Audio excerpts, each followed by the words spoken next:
Hi guys! Oh, Sola. Uy guys, like hindi to siya hindi to siya what you call that? Hindi to siya paid or whatever. Gusto ko lang i-share na maganda talaga tong produkto to. Kasi dati nagko-corset ako, actually ito talaga. Nag-video ako, gagawa sana akong review. Gagawa sana akong review ng Sola kasi wala lang, kasi maganda talaga siya. Tapos latest discovery ko siya na hindi ko pinagsisihan na binili ko.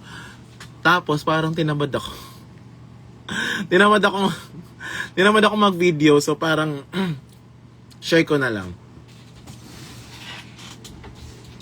Actually, nasuot ko na yung iba. Meron talaga akong Sola. Ito yung Sola ko. Mabango pa naman. Ito yung Sola ko, as in, like, super ganda niya. Kakapagod ng suotin.